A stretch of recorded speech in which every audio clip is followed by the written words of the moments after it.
अस्सलाम वालेकुम जी, मैं हूं ज़िशान और आप सभी का हमारे चैनल पे स्वागत है। वेलकम है भाईजान।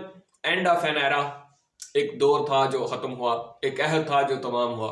बाबर आजम और मोहम्मद रिजवान अब आपको दोबारा ओपनिंग करते हुए दिखाई नहीं देंगे। जी हाँ जनाब, पाकिस्तान का सबसे बेहतरीन ओपनिंग पेयर, पाकिस्तान की T20I क्रिकेट हिस्ट्री में सबसे ज्यादा रन करने वाला ओपनिंग पेयर अब से आपको T20Is में ओपनिंग करता हुआ दिखाई नहीं देगा। रीजन कि पाकिस्तान क्रिकेट बोर्ड को यह ओपनिंग खिलाड़ी पसंद नहीं है। जी हाँ जनाब, आपने बिल्कुल ठीक सुना कि पाकिस्तान के क्रिकेट बोर्ड को यह खिलाड़ी पसंद नहीं है। हुआ कुछ यूं है जनाब कि हमारे जो फाख्ता हैं, हमारे कादिर ख्वाजा भाई, उन्होंने एक रिसेंट ट्वीट किया था और उसमें बताया था कि जनाब ज़का अशरफ साहब ने ये, बल्कि साहब क्या यार, इसको यका अशरफ ने जो है ना वो हफीज को कहा है कि भाई बाबर और रिजवान को ओपनिंग से हटा दो, मुझे ये सही नहीं लग रहे, कुछ और किसी और बंदे को ओपनिंग करो।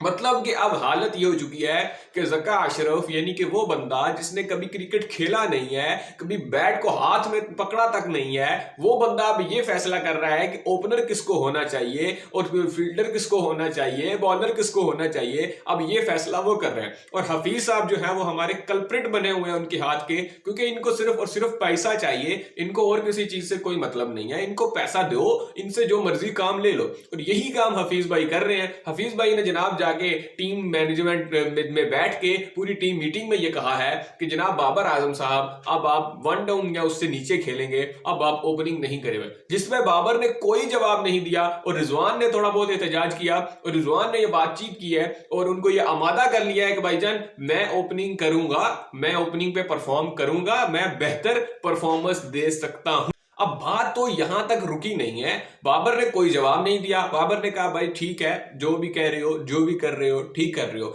मतलब आप देख सकते हो, इस चीज से अंदाजा लगा सकते हो उस बंदे की मेंटल स्टेट क्या है। मिसबाह उल हक ने कहा था, मिसबाह उल हक ने आज से कुछ टाइम पहले ये कहा था कि यार हमने ना बाबर को मेंटली इतना टॉर्चर कर दिया है, उसका दिमाग को हमने इतना खराब कर दिया है कि अब हमें उसको सपोर्ट करने की जरूरत है। और ये बात सच है यार, अगर आप वर्ल्ड कप से उस बंदे को देख रहे हो तो आपको नजर आ रहा होगा कि उस बंदा वो बंदा है ही नहीं जो वो पहले था। मतलब जो बोर्ड ने उसके साथ हरकतें की है ना, बाबर ऐसा लगता है कि ग्राउंड में होते ही नहीं है।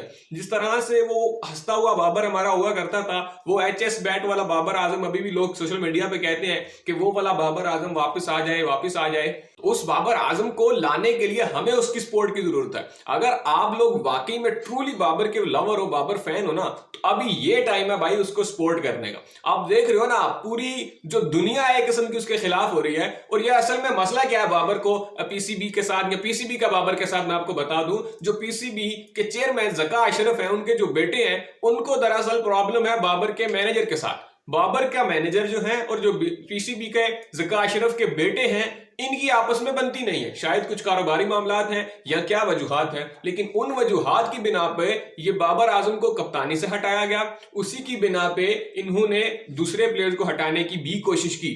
अब सूरत हाल कुछ यूं है कि अगर बाबर को हटाया है तो जनाब दूसरे जो खिलाड़ी हैं वो भी तो वही मैनेजर मैनेज कर रहे हैं। जी हाँ, शहीन शाह अफरीदी भी के मैनेजर भी वही हैं, रिजवान के मैनेजर भी वही हैं। और आपने कुछ टाइम पहले इनकी जो ऑडियो लीक हुई थी उसमें सारी कहानी सुनी थी, उसमें सारी कहानी आपको पता चली थी कि किस वजह से रिजवान को कैप्टन नहीं बनने दिया जा रहा, किस वजह से ये बाबर आजम को हटाना चाह रहे हैं। अगर आपने वो वीडियो नहीं देखी हुई तो मेरे चैनल पे वीडियो अभी भी पड़ी हुई है, उसमें आपको मैंने यकीन पूरी डिटेल के साथ बताया हुआ है कि क्या ऑडियो लीक थी और उसमें क्या मसाइल थे जिस पर डिस्कशन हुई थी। खैर, तो अभी जो फैसला हुआ है वो यही है कि जनाब साइम अयूब के साथ ओपनिंग करने वाले हैं रिजवान, और बाबर आजम जो है वो अब नीचे ओपनिंग करेंगे। अगर आप पाकिस्तान के बेहतरीन ओपनर T20I में पाकिस्तान की हिस्ट्री के बेहतरीन ओपनर की बात करें तो उसमें जनाब बाबर आजम सबसे पहले आपको दिखाई देते हैं। बाबर आजम ने 39 की एवरेज के साथ 2711 रन स्कोर कर रखे हैं,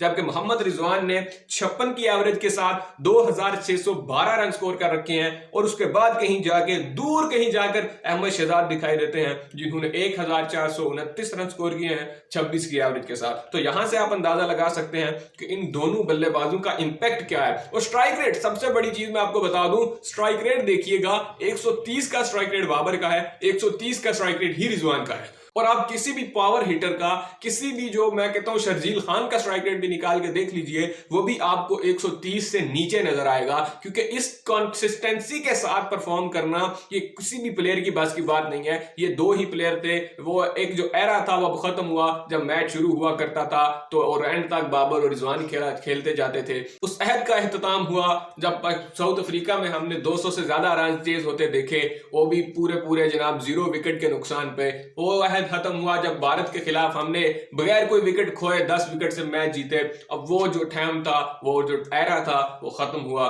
और अब उम्मीद है कि बाबर आजम जो हैं उनके साथ अब मजीद कुछ बुरा ना किया जाए। यार उस बंदे को छोड़ दो, उस बंदे को थोड़ा सांस ले लेने दो।